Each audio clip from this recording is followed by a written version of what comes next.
Welcome to the episode of Jay Leno's Garage Restoration Blog. We haven't done one of these in a while, so I thought it'd be fun to catch up, show you what we've been working on here at the garage. Just fixing a lot of the broken stuff, a lot of COVID projects. This is a good example. Even when you buy something that's, 100% restored, not really. Let me explain. This is my Brough Superior 1150 sidecar. They call this a petrol tube sidecar. Well, here's the motorcycle. We shot a video on it a while ago. There it is right there. Somewhere down the line, somebody restored this. This is what happens when you don't use the vehicle. You just leave it as a display vehicle. And it looked fine, but we've just replaced this whole piece here because this tube, I don't know what happened, whether it was an accident, it was damaged. Anyway, somebody literally JB welded it together using an epoxy glue as best they could and stuffed it with something and to keep the shape and, kind of put the JB weld over it. And it was fine, but it wasn't structural. And I was going down the road and you go around a left-hand turn, a right-hand turn, the whole thing just cracked and fell apart. Jimmy, our metal man extraordinaire, has been putting it back together and fixing it the way it should have been done properly. But when this was done by someone else, they just JB welded this together, painted it, put the pinstriping on. I mean, it looked beautiful, but it was dangerous. That's why you have to be careful. Even with a vehicle that looks 100% restored, things aren't always what they look like. I always say, if you're making money on restorations, you're doing it wrong, okay? But as you can see, Jimmy's done a good job. There's some of the broken people. Well, Jimmy, come on over here. Hey. How's it going, Jay? You got the broken pieces here. Yeah, that's the part that we cut out of the frame. Too, but yeah. All right, let's show people what we have here. Okay. So we had... Pretty much this is what was holding it together, right. A little flake. Right. But somebody over the years has welded little sections and chunks just intermittently, just to kind of hold it together in place enough to bond it and glue it and whatever they could do to make it look okay. And then when we had it crack, I found that and cut it all out. Right, so now we've hand bent a new piece of steel. Yeah. So we sand fill it, hand bend it with flame, and then that's the last piece left. Yeah.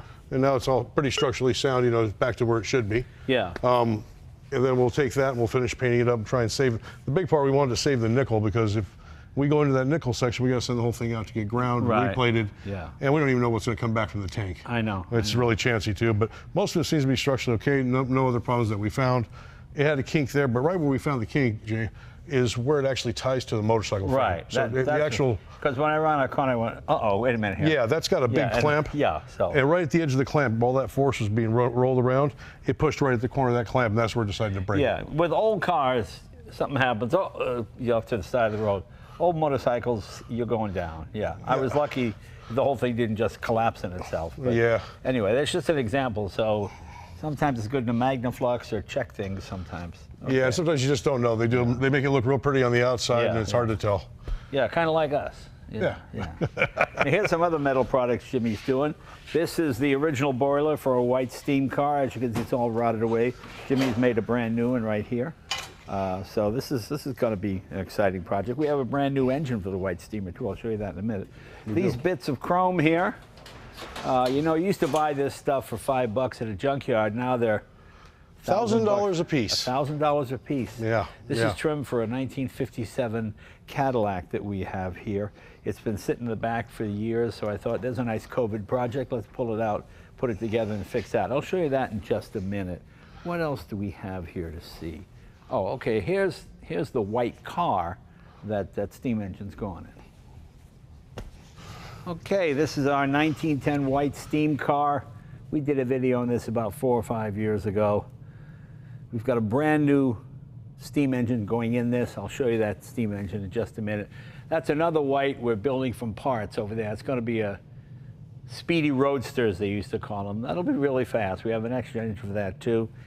Over here is the Brough motorcycle I was just talking about with the sidecar. Here's where it connected to the sidecar. This is where it broke. Just the pressure was throwing, leaning it into a turn and cracked. The whole thing fell apart. So don't JB weld structural pieces. Let me show you something, what Jimmy has done here. This is a bunch of white parts that we had. We had a hood, we had a fender, we had to make a bunch of pieces for it. Jimmy just did a beautiful job. Look at this copper water tank. Jimmy made this from scratch, exactly as they made the originals. I mean, you couldn't tell that this wasn't built in the early 1900s, just like it would have been. I mean, it's built exactly the same way. You know, the great thing about handmade stuff, hands haven't changed. You've got a good pair of hands and you can build it the way it was built back in the day. Jimmy made all the pieces for it, even the top here. I'll get that off later. There you go. But you get the idea. Did a nice job. Come on, I'll show you some more stuff.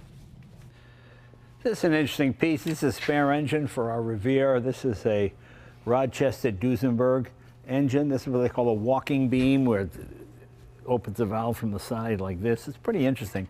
This is late teens,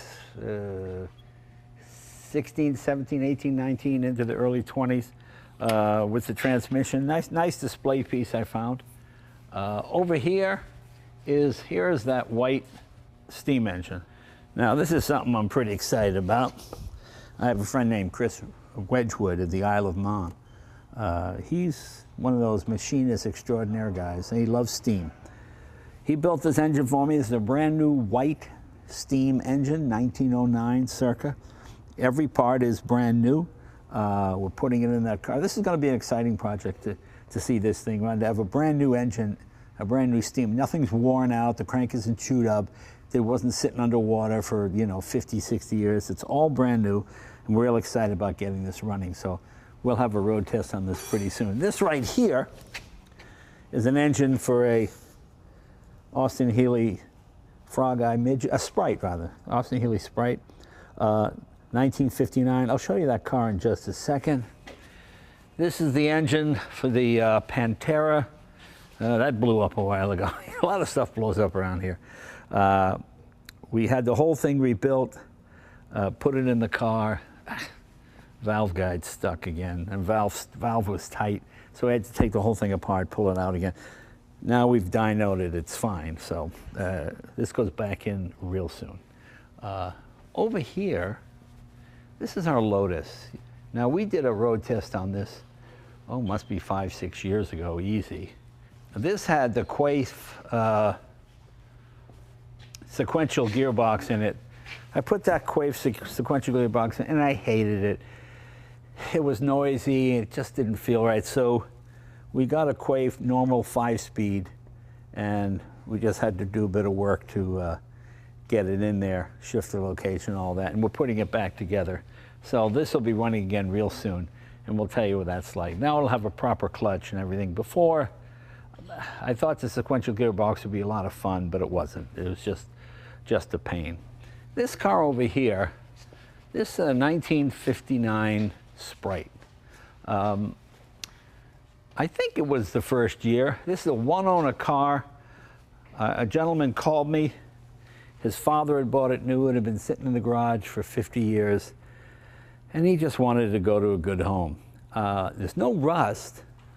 Paint's a bit faded, and these cars were pretty beat up, but all the leather is here. The original leather is still here, rather. Even the cardboard that goes in the trunk, stuff that would have been thrown away years ago. It's all here with the car. It's a low mileage car. It just sat and sat. They had some mechanical problem. I don't know what it was. So we pulled the engine, went through the motor, did everything to it. Now we're just doing brakes. I'm not going to paint it. I'm not going to restore it. I'm just going to keep it as it was. And we're going to go take the first owner's son for a ride in it when we get it done. So it's getting close. It's getting close. What else we have? Oh, come on over here. Okay, this is, I think it's a 1908. This is a 30 horse white. I've got the 20 horse, the 40 horse. This is the 30. This is in between the other two, obviously. What we did here, I thought maybe we'd be lucky and it would be the shoes, but it wasn't. The shoes are fine. The drum got out of round. We couldn't fix it on a lathe. We couldn't do anything to it. We couldn't fix the old drum. So this one just kind of sat for a long time. Other projects came along. And finally we decided, look, let's just cast some new drums, make brand new drums, and give it a shot. So that's what we've done now. We've got the drums over here.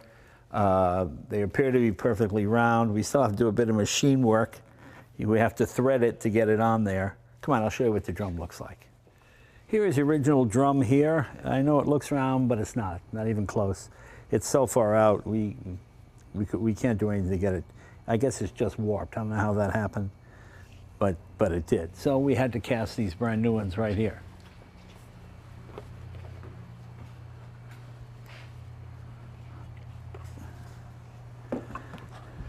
You know, in the old days, you could find people to do this kind of work just about anywhere. But now it's getting, man, it's getting bad. Just nobody wants to do this kind of stuff anymore. But luckily, when you're an old guy, you got a lot of old guy connections, so it works out okay.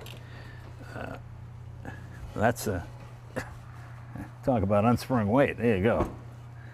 That's a brake drum. Come on, let's go over and show you the Cadillac. This is a 1957 Cadillac. This was given to me by an old boy about 25 years ago, and we just never got around to restoring it. I didn't know whether we were going to make it electric, and then I thought, let's just put it back stock. So it was painted just an awful sand color. It wasn't very nice. We decided to find an appropriate color, went through the Cadillac book, found this blue, and I think it looks great. This is the one Jimmy's doing the chrome trim on. I'm stunned at how expensive these pieces of chrome are. You know, in the old days, you'd go to a junkyard and just peel that stuff, or no more. No. Everything's been sent to the crusher, so to find it is pretty hard. And what you can't find, you got to make. But anyway, we sent the engine down to Ed Pink to get the engine done. Just putting it back to stock, just gonna be a nice stock car. Might upgrade the air conditioning, but that's about it. But we're re-chroming where we have to. The bumpers, front and back, actually look pretty good, so we don't need to re-chrome them. But we're just doing this one as a nice stock 57 Cadillac Cruiser. So this should be done in a few months. Come on, let's go over to the electric, see how that thing's doing. Well, this is our 1914 Detroit Electric. We've been working on this for a long time. I found some original lights for it. I've got to get them re-chromed, but they're pretty cool. Aren't these wild looking lights? See, this would go right on the other side. These mount up here. But really, kind of Art Deco, steampunk, whatever you want to call it, but pretty cool. I know it doesn't look like a whole lot's been done on this, but it has. As you can see, wiring an electric car is not that easy. You got a lot of wires. Our stereo system is coming along good. Come on over here, I'll show you. Again, this is not quite period correct, but looks period correct. They didn't have radios back in the early teens, but you'll see the woodwork is nice. Got all Bosch equipment here. Our Zenith radio.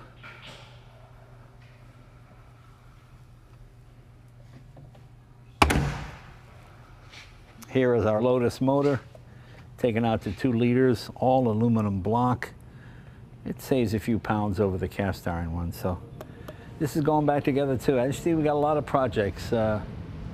This is getting very, very close.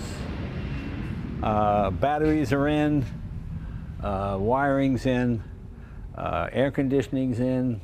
Got our new non-skid tires. See that? Pretty cool. So it's coming along. It's coming along. This is my 1924 Ace motorcycle. We did a video on this. You can look it up on YouTube. I love this bike. It's fun to ride. The trouble is, it was impossible to park because what you had to do, you had to get off the bike, drop that down, hold the bike steady while you pulled it backwards, okay? It's a little tricky. You got to balance it. You always kind of need somebody. And every time you stop for gas, it's just a pain to do that. So what we did was, I found an old Indian side stand, and we managed to get it on here like this. Now it seems like, oh, that seems like a 10-minute job. There's no 10-minute job. Everything takes a lot of time. And it didn't quite fit. You had to heat it and bend it and do all kinds of things. But now it's great. Now when I take this, I drop it down, I get off the bike, and it's very cool. But this is a lot of fun to ride this bike. I enjoy this. And now with this side stand, I can park it easily without getting off doing this. Whoa, whoa, whoa, whoa, whoa, hey, hey, hey, hey. Yeah, okay. I'm not getting any younger, right? See you next week.